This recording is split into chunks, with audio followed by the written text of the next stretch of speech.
Welcome to the U Thought Wrong podcast, where we share stories of individuals just like you who have found ways to conquer their fears and are excelling at life. Today on U Thought Wrong, I'm sitting down with Nick Vardon. Over the past 2 decades that we've known each other, I've watched him build an incredible life of consistency, from marrying at a younger age, raising a great daughter, and spending the last 15 years mastering a career in the sleep industry. He's a man who balances high-level expertise with the grit of a true outdoorsman, finding his best insights when he's in nature. So we're going to be talking about the reality of family dynamics, the confidence it takes to lead, and why the best way to find yourself is often by getting off the grid. Welcome, my man. How are you doing? Thank you. Thank you for having me. I'm well. Thank you. Awesome. Yeah. So as I mentioned, we've known each other for some time now.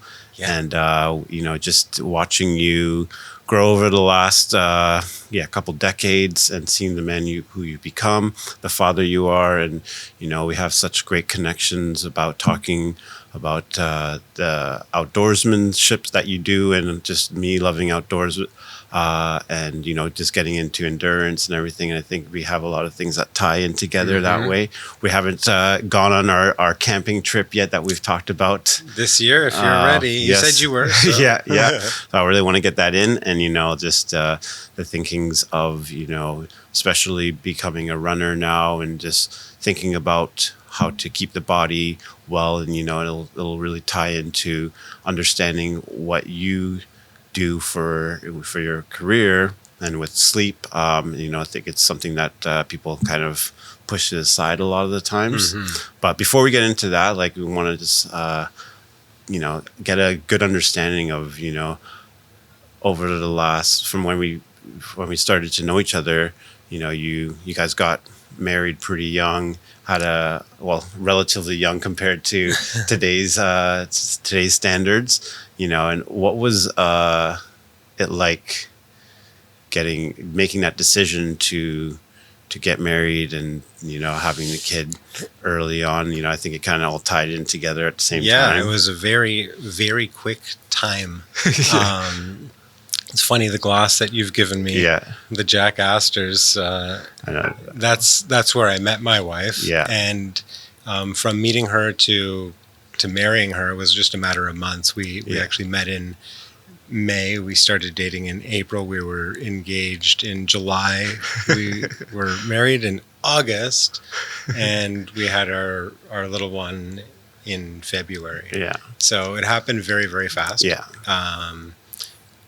I was ready for it, even though I don't think you're ever ready for it. I was excited for it. For sure. I knew it was coming. Yeah. Wasn't too much of a surprise. Yeah. But it was. I was 25. I was young, and I didn't have a career at the time. In fact, while my little one was coming along, I was scrambling for jobs. I was I had just taken a break and said, I'm not going to work for a little bit. And now all of a sudden I had to work again. Yeah. Didn't have a choice kind of thing. No, no, you didn't. Yeah. Right? You had to do everything you could. And, I remember it being tough to get the next pack of diapers. Yeah. We did it. It was tough. It was hard. For sure. No joke. But yeah. That's what it is, right? And I remember meeting you guys, meeting you because I knew Jacqueline from before, but the Jack Astors, and when they could still smoke and eat peanuts and stuff in there. And the good old days, crunching of peanuts on the floors. Well, we joke that I stole you as a friend. Yeah.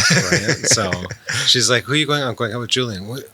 But he's my friend. Yeah. I'm like, well, you guys are all my friends. And no, that's the thing. It's family at this point too. Yeah. So it's been a long that's time. the beautiful thing. And I remember holding a little one when she was born. I felt like a little kid, holding a baby, and and it was cool just to watch your guys' dynamic too, because I did know Jacqueline for so long, and she was like a sister to me, and just the excitement that you guys both exuded, through the process. And it's not easy overall, but nothing is at the end of the day. When it comes to kids, it doesn't, you don't know what you're going to be getting. And, these little human beings cost a lot more than we think sometimes. Yeah, they do. And Yeah, it was. I don't know if it was the happiness that you saw, or if it was the exhaustion on our face that we were so delirious all the time. Yeah, yeah. That might have been it too. Yeah.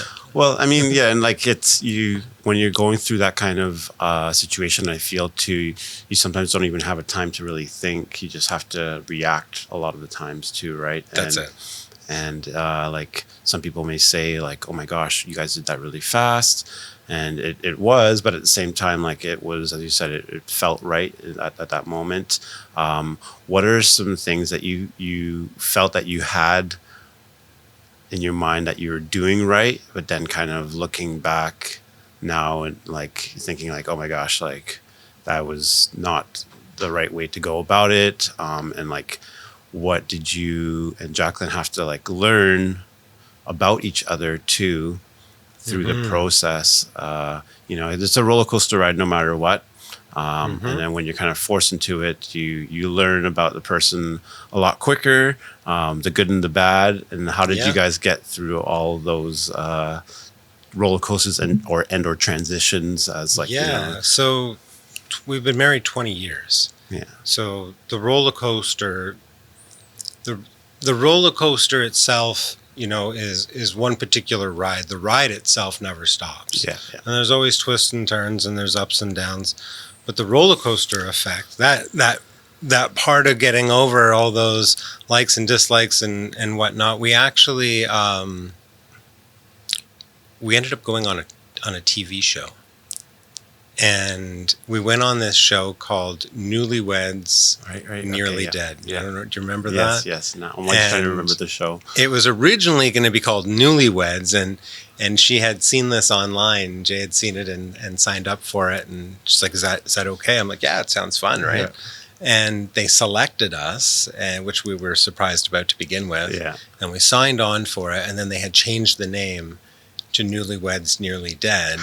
And I was like, oh my God, what direction are they taking us? Yeah. But essentially the premise of the show was that they would take a new couple with the things, the idiosyncrasies that would annoy each other the most, and kind of bring those to light and let that be kind of taken care of and settled and muted by activity. Rather than just by like outbursts or whatever the case. So in my case, it was comedy. Yeah. And I needed to find an outlet for my comedy because it wasn't just accepted through every day. Yeah. And then on my wife's side, it was more about finding her sensual side. So she ended up doing a pole dancing class where I ended up doing stand-up comedy. Yeah. And we've buried these tapes. You can't find them. If they're out there, they can be found. I don't know. We've had some people dig and search and to no avail. So okay. Yeah. Don't look. Yeah. Amazing.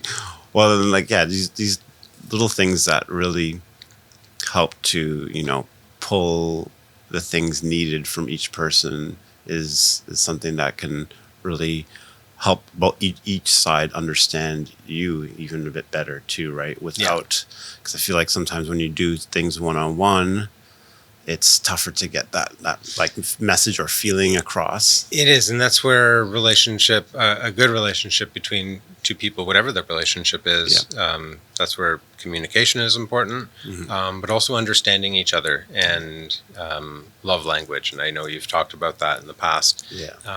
But it's a thing, and my whole thing early on was thinking that you had to always be there. You always had to give when somebody might not want that. So pushes people away when you think you're supposed to be drawing them closer. Yeah. So learning love language was a huge thing. And until that was learnt and established and practiced, that just made a lot of things easier. It made the roller coaster just a ride and a fun ride. Yeah.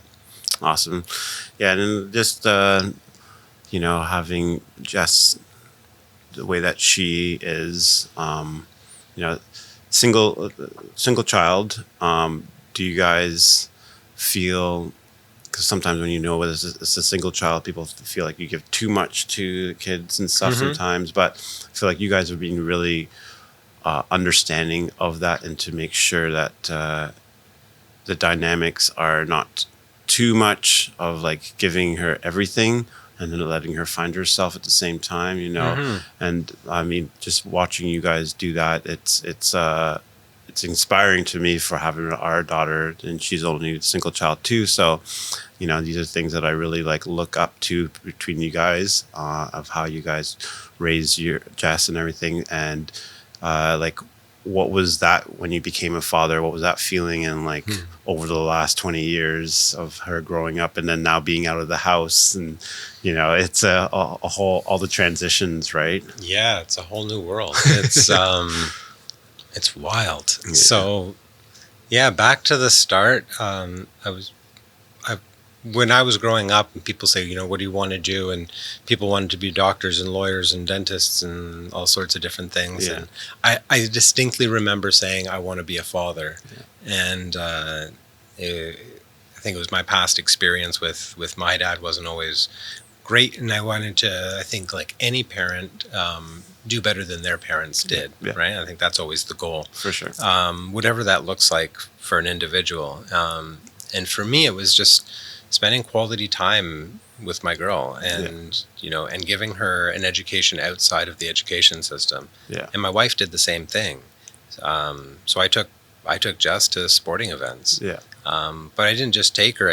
We were front row every time we could. And, you know, I'd save the money up to make sure she had an experience of something that she can look back on instead of just being somewhere or being lost in a crowd. Yeah. And then my wife took her to museums and took her to the plays and to Broadway and exposed her to the arts. So it was two sides of the street. It was good dynamic. I think she got a lot of good from both of us, and I can see that in her today. For sure. So yeah, raising her was important, but you're right. We didn't give her everything, but we did a little bit with the experiences, and that was our way of kind of like giving. The way of loving was all through the other experiences and life experiences. Yeah, and I think experiences are like, that's one of my main things I always try and do for gifts, is not just give something tangible that you may like now and then. What are you going to like in 10 years? I don't know for sure, right? Mm-hmm. But if it's an experience, it's going to be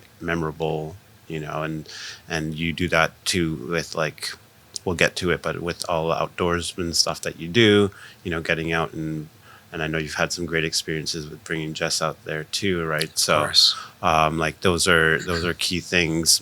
So kind of switching it up before we get into the outdoorsman stuff, and, you know, with all your hiking and canoeing, you know, it kind of goes hand in hand with a little bit of what you do now as a career, I believe, just because, especially with me being in endurance, like, I love just being out in nature and then, you know, taking care of my body, resting and everything too.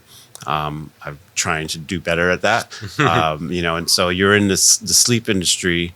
And so you've been in it for around 15 years now ish.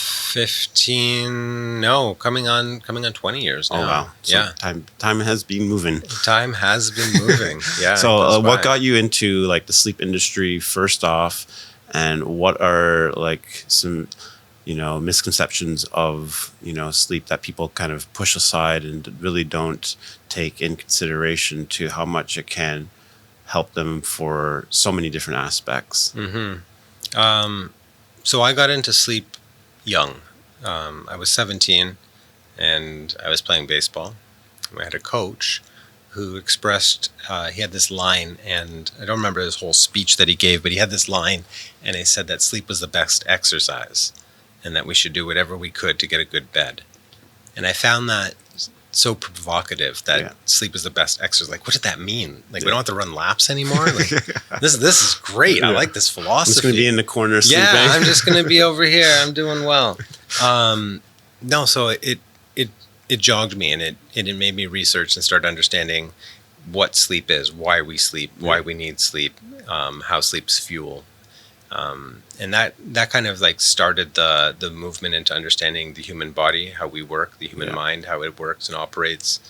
So it was a long time ago that sleep I was turned on to, but it wasn't until 2008 that I started actually helping people. Yeah.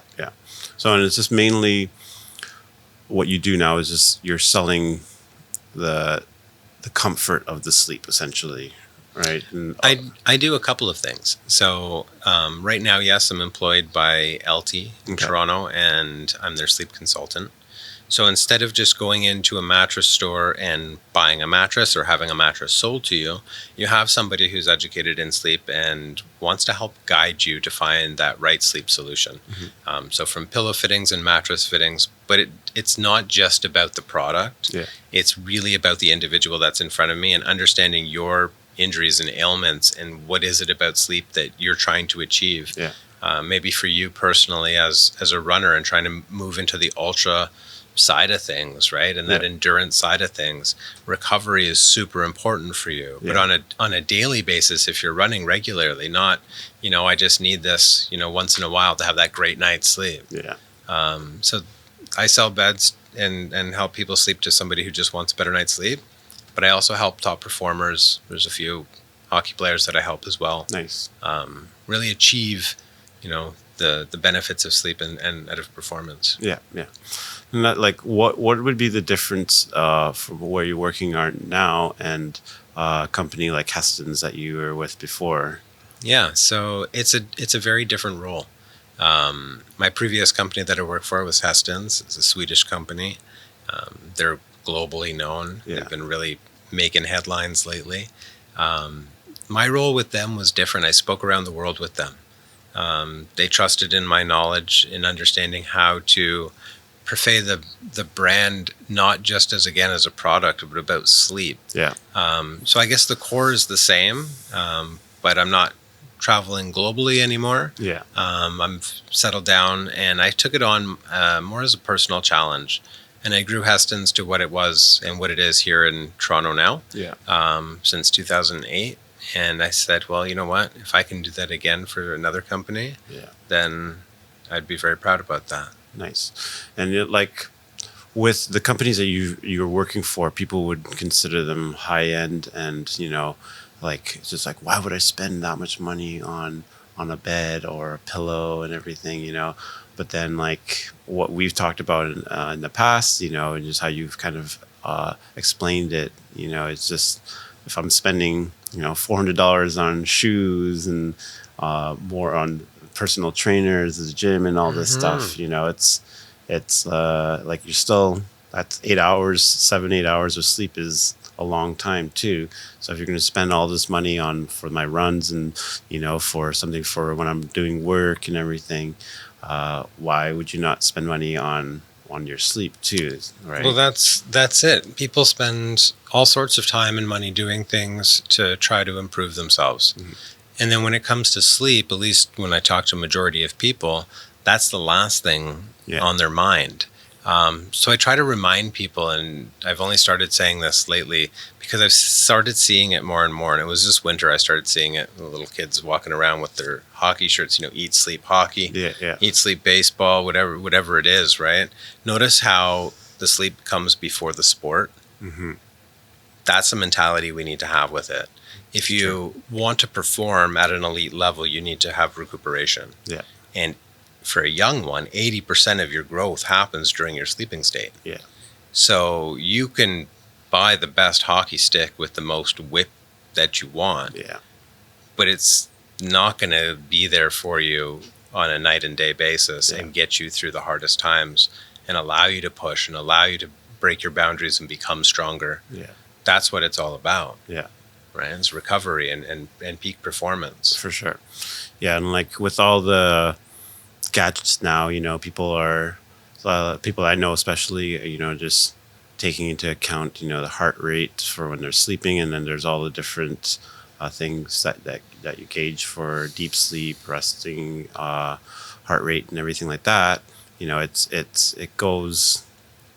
just another dynamic of data that people are starting to look into a little bit more, Yeah. And I'm happy that starts conversation about sleep. Yeah.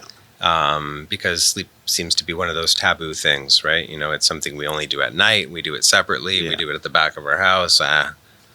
So the mentality of I'll do it when I'm dead, right? These are horrible, horrible thoughts. The gadgets too, though, you can't out-tech sleep. No. right? So don't rely on your watch to tell you you've had a good night's sleep. If you want to understand the difference between a few weeks and that helps you, then I can understand that. For sure. But don't be frustrated if you've only slept, at a 76% or whatever the watch tells you. Yeah. Right? Because the whole 8-hour thing, that's like your watch only being able to give you some accuracy. Yeah. The 8 hours doesn't know that Julian Compton's training for this ultra 100K marathon, right? And that he is exhausted at the end of the day. So the fact that he went into deep sleep so quickly and didn't have REM sleep, and you're like, oh my God, I didn't get REM. Who cares you didn't get REM? It's not what you need as an athlete at that point. Okay. So a lot of people don't understand what they're looking for in their sleep. That is true. And when you rely on a tool that says something, the information might be somewhat accurate, but at the same time, what are you doing with that information? Yeah. Do you take any of that kind of information within the clients you have too, or is it just more so about trying to make sure they feel more energetic and feel more rested after they deal with you, right? Yeah, so no tech, no drugs. The idea with me is that we're going to sit down, and if you're open and honest about yourself, your sleep patterns, we can sort that out. A lot of the time it's setting up a sleep routine. So more so than just the bed that you're on. The bed might be okay. Maybe we just need to fit you for a pillow to have proper alignment or pressure relief. But maybe that's not the issue. Maybe the issue is that you can't put that screen down. Maybe the issue is that your job gives you so much anxiety, or your kids running around the house, you tripping on toys create so much frustration, right? There's a whole bunch of other things, and maybe there's something way deeper than that. But that's what I do is I'm not a doctor, but I play one in real life where I care enough to help understand and uncover really what your sleep issues are. And then when you start to have small increases in sleep consistency and quality, your days are completely different. For sure. And so with sleep, and then with getting nature, being outdoors, how has, so you've known you to be a super outdoorsy guy. You do your canoe trips and hikes a few times a year, especially in the summertime, obviously, not as much in the wintertime, I'm assuming. I'm planning a trip for 2 weeks from now. Okay, nice. So that'll be my first winter trip in 3 years. Okay, nice.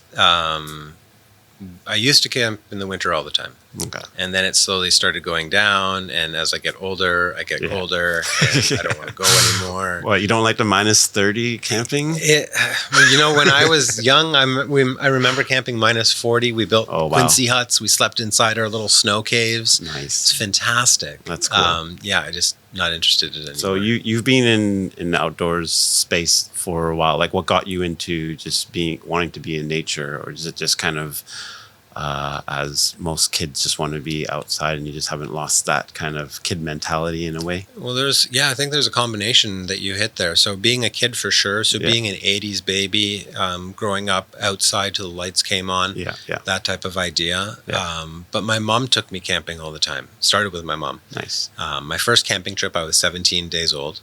And I don't remember any of it. No, not a lick. But we had a trailer, and we'd go away every weekend. Apparently, nice. So that's how I grew up. I grew up camping.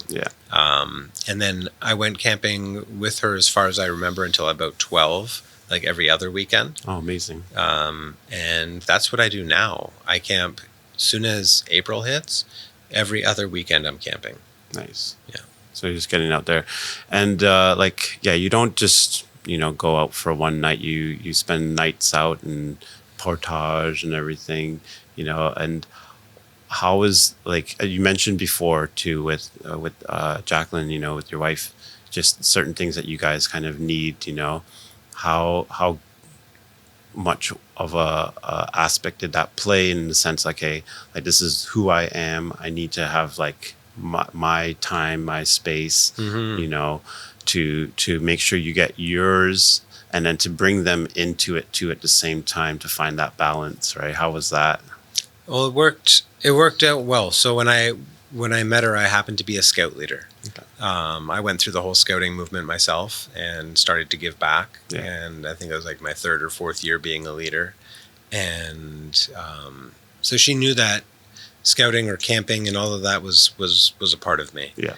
And I started taking my daughter camping early on. It was a part of me. It became a part of her. Amazing. And then I transitioned out of scouting because I wanted to spend more time with my daughter than I did with other people's kids. Makes sense. That's just what it was. And because of that, she really took to it. And so her first canoe trip, I think she was 7 years old. Oh, nice. And it rained for 3 full days. And yeah, we did like 3 portages, and that was enough for her, I felt. Yeah. But we got deep into the woods, and she had an incredible experience. Nice. She remembers it to today. That it started raining as soon as we put the canoe in the water. It stopped raining. As soon as we put the canoe back on the roof, it stopped raining. Just wanted to make sure she had the real experience. Full experience. If you still like it, she goes, yeah, I still like it. I'm like, okay, you're set. Yeah. You've gone through the worst. She's a lifer. Yeah. There you go. Yeah. That's amazing. And, so how does it tie into what you do with sleep? When I see you at work, you're all suited up, and then, you have your outdoors kind of almost two different people, but at the same time, I like, for me, I feel like it just plays a huge factor of how they do tie into each other, and how do you explain that within, like how you talk to your clients and everything too? Yeah. Being in nature grounds me. Mm-hmm. And for what I do for work or for a living or career or whatever you want to call it, I help people. And for me, it's not a hyperactive role. It's very calming. Yeah. You listen to people. People share a lot. There's a lot that happens between the sheets that you don't hear about. Yeah. Right? And not that stuff. Some of that stuff. Yeah. But there's a lot of life that gets poured out. For sure. And I take a lot of that. Yeah. And for me to go and recharge and to recharge my battery and to make sure that I'm 100% to take that next person on and take their issues for what they are, I need to be able to decompartmentalize and clear myself. For sure. So I go to the woods, I hit a river, I try and find a new route and challenge my brain to do something I've not done before. Yeah. Put myself up against obstacles. Yeah. And then when I come back, I feel renewed. I feel refreshed. And, I'm off of my phone. I use my phone for pictures, but I've actually been starting to use an old phone. Nice. Just for pictures. Yeah. And why I use the phone and not a camera is just way smaller. Yeah. And it takes great shots. So the phone cameras these days are amazing. Right. So it's convenient, and that's what I do. But I'm not connected to anything. It feels really good not to be waiting for an email or a text. For sure. Yeah. And I feel like it's very much needed in today's society. Like I'm a bad one with it too. I just trying to be better at not checking my phone at certain times, but it is hard, quote unquote. But once you get into even a small habit of trying to learn how to check out, so I use my runs that's my main, way of just checking out. I have my music on still, but I make sure I don't get any notifications or anything like that. And like a half an hour to 2 hours of just not being on the phone. Sometimes I'm just like, this feels, and as you said, it's just that recharge, similar as you just being in the industry of helping people. When people feel comfortable with you, they really do delve into stuff that they wouldn't normally. And you're like a therapist at the end of the day too, right? I play that often. And I'll encourage you not to use your phone before sleep as well. Another hour and a half to 2 hours. That is I'm good at, like, once I get into bed, I'm good at not having my phone in the bed. It's just before, just checking little things, and then checking one thing on Instagram, and then and then that's what happens. Yeah. I had this whole lecture on sleep hygiene, and the phone was a part of it. And then I had to stop preaching to adults about being on their phone so much because it just fell on deaf ears. So I have a new thing that I'm preaching. Let's hear it. If you have to scroll, right? I don't know why people are compelled to do this.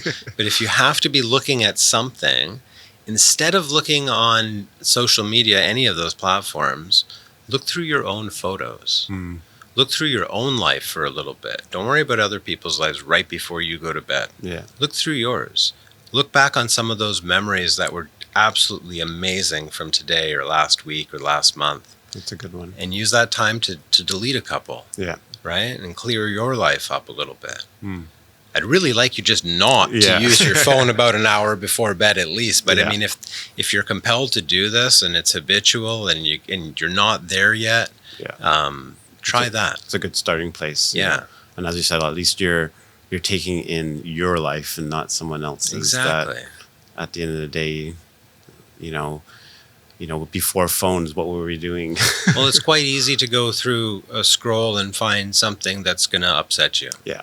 Right? Especially in today's society. And right before bed, that's the last thing you need if you want a good quality sleep. 100%. I totally agree with that. Just getting onto a little bit of, you mentioned, your comedic side and everything too, and with your outdoors that you are, you have a little show called the Unorganized Township of Bootstuck. Yes, that's correct. You want to say it again? It's a long one, isn't it? The Unorganized Township of Bootstuck. Yes, that's correct. There are two sides of me. Yes. There is the very composed, relaxed side that wants to tell you bedtime stories. And then there's the other side of me that has learned over the years to lock up in a tiny little box and let it out in a certain direction. Yeah. So what we ended up doing is creating a podcast. So we have an outlet for our absolute nonsense that rattles my brain every time I try to relax. I can imagine. And I've listened to a couple of them, and I was showing Amber one of them the other day, and she's just like, that voice sounds familiar. And I'm like, can you guess who it is? And I'm like, it's Nick. And it's hilarious. And, it's kind of off the cuff a little bit, it seems like, and you just kind of are a little outlandish with it, and I just love it because it's just so, as you said, just a little bit different and gets people, just laughing. At the end of the day, when you're laughing, you're enjoying life a little bit more. You can't take life too seriously at the end of the day. And that's it. And that's what the podcast is. The Unorganized Township of Bootstuck. It's 4-minute and 20-second segments of absolute nonsense from a fictitious town in northern Ontario where nothing goes right, but seemingly and somehow everything does. It's observational humor with I don't even know how to call it, Canadiana hillbilly twist. I don't know. Yeah. It's fun though. I love it though. And then that's part of I think life too, when you have to, as you said, have fun with it and everything, but at the same time everyone just worries too much about trying to be perfect with this and with that. And then, when you take a step back and you look around, everything is where it's supposed to be. It may not be great at that moment, but you are in a better place, hopefully. Some people, it's not so much that, but overall, if you are wanting to try and improve or change your life in a positive way, even with all the uncertainties and things possibly quote unquote going wrong, as I said, when you take that step back, you're actually in a perfect place of all the things that you kind of wish you had when you started this journey and whatnot too sometimes, so it's a good twist to put it, that on with a comedic level, and to show your other side of yourself too, right? Yeah, I mean, not often do the two worlds meet. Yeah. But I think that's fun when you can uncover something about somebody that, wow, right? I had no idea, and I think that's fun, and I think that's why I really enjoy talking to people as well. Is that there's so much to somebody, like yourself. Everyone knows you, at least in the community, as the real estate guy. This guy is you need something, Julian's going to get it for you. But then you see him running by at like 300 kilometers an hour, like the Flash, again and again and again as he's training for marathons, whipping around the school. There's a rut in the pavement by the school where you kept running by there, and then he's raising money for charities. Like, you are doing everything as well. I'm doing completely different things than you're doing, and that's what I love about people is that. We're each doing something, we're propelling ourselves, we're having fun doing it, and we're changing people's lives. 100%. I love it. Yeah. And thank you, too, for being part of that run that I did for the school, too, and I asked you because of how confident you are and, how charismatic you are, and people just love, I think, just hearing you talk at the same time, in the best way possible. Thank you. Just seeing all that you've done to, where do you feel that confidence comes from too? I think my confidence, especially with the public speaking aspect, is that what you're talking about? Yeah. That was, being your like, I don't know what I was that day, an announcer, a host. I had a microphone. It was fantastic. Yeah. I don't know. I've always been one, like when I was a kid growing up, I'm actually on the spot thinking, like, where does this actually stem from? Yeah. And I think I've actually pinpointed it. Nice. And it does tie in the comedy bit as well. When I was a kid, I would go into my basement and I had a microphone, and it was an aluminum casing microphone, and it was a flat top, and I'd hold it right up to my face like this, and I'd make all sorts of weird sounds, and I would announce things, and I would throw cars, and I would announce the car race that was happening. I was an only lonely child. Okay, let me just make sure you understand that picture. So I had a lot of free time, and I think that's where it stemmed from. But that's not where the confidence comes from. That's where I want to be talking. I love to talk. I love to. At some point, I'd love to hear my own voice. I don't do that anymore. I like to listen a lot more now. But there is a part of me that wants to speak out, and being able to do that for you, especially when you're raising money. Yeah, that was fun. That's an easy thing. That was a fun day. But it was a fun day. But for the public speaking in general, because I've spoken in 7 countries. Nice. Which is pretty cool. I think there's like 12 cities or something like that. It's amazing. Which is fun. Those are the goals that I have one day. To speak? Yeah. You can do it. And but I think the confidence honestly comes from camping. And those times when I go solo, and you're really reliant on yourself. Yeah. And it's finding composure. Yeah. And I think in those moments you have to reflect back on the things that you learned along the way, all your experiences along the way, and do that. But when you hear a random sound in the middle of the night. When you hear a random sound in the middle of the night. When you're camping, how? Well, yeah. I know what a lot of the sounds are now. Yeah. So, if you hear like a metal bang or something, that's interesting. Yeah. But otherwise, it's just like coyotes and bears and things like that. So, nothing. Yeah. No biggie. Just make some noise yourself. Yeah. You're fine. That's amazing. That's such a cool experience that I have not been able to do yet. And especially thinking about doing it solo. I think that's good. Wait, you've not camped? No, I've camped, but not like I've been in an area where we can camp, and I've camped, right? With your car? Yeah, like in my car, 50 feet away kind of thing. But not like, I think I've done it. I did. It was not like Cubs, but similar to it. And we did one, I don't know if we stayed overnight, but it was a wintertime one. And we went out up north and went through the snow and did some kind of camping stuff there. It was cool, but... Okay, we're going camping this season. Yeah. And then just to even think about doing it solo, though, like for the first time, that must have been interesting, but exciting at the same time, obviously. First time was scary. Yeah. A 16. Oh, wow. Yeah. And then the scariest time was I was 17, and I was with a friend. We were doing an overnight. We were doing 2 nights away, like 2 nights out, and we just brought a tarp with us, and we set that up as our tent. and a wolf had come up in the middle of the night, big gray wolf, and was just kind of like looking, leering in at us. And Jeez. my friend, it was John Michael, he turns and he looks, and he's like, oh my God. And I'm like, oh yeah. And the wolf turned and walked away. Oh my gosh. And my friend stayed up all night and I slept. Yeah. There you go. And in the morning, he's like, you weren't afraid? I'm like, no, I felt it was like protecting us. Yeah, just kind of gave you that look. Just like, okay, you're not going to bother. Who are you? Okay, you guys are cool. All right. Just got to send out the right vibes, right? Yeah. I don't know. He's just on patrol. That's awesome. So, well, that's amazing. And just love just all your life experiences and all that you've shared with me over the years to help me. And I hope that I've been able to help you a little bit down the road too, and so just to kind of close things off, I like to ask, 2 questions of what would you tell your younger self, and what would your older self be kind of proud of or want to tell you, kind of thing.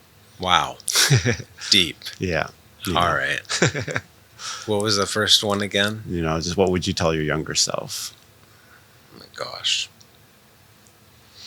I would tell my younger self to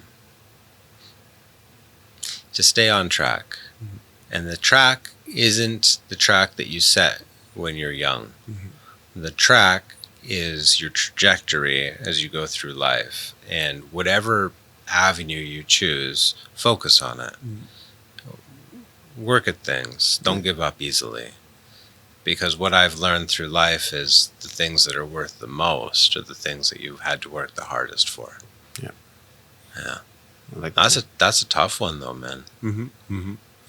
It's funny. I just saw a quote today, just talking about the James Clear book, the Atomic Habits, and he put an ice cube with a flame on a spoon. And it said that's -10, and it doesn't melt.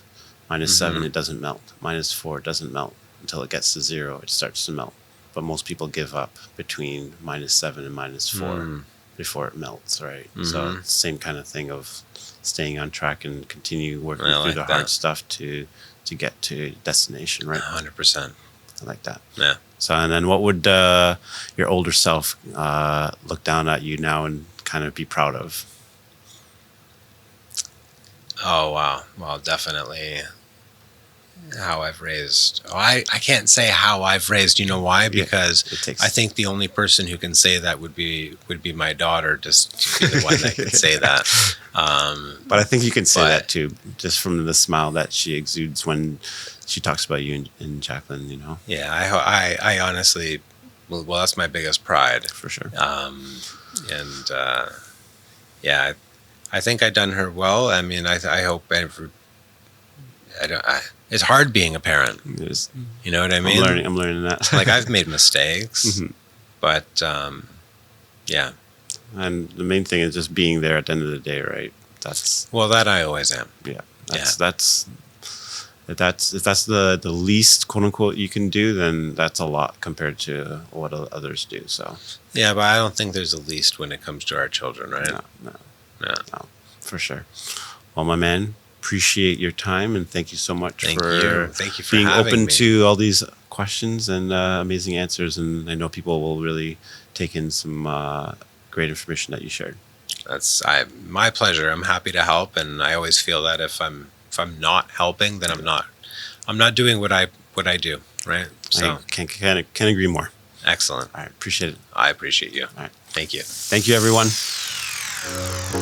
We all have fears, and that's okay. We hope that we have given you something to help you conquer some of your fears so you too can continue to excel at life. Thank you for listening to You Thought Wrong.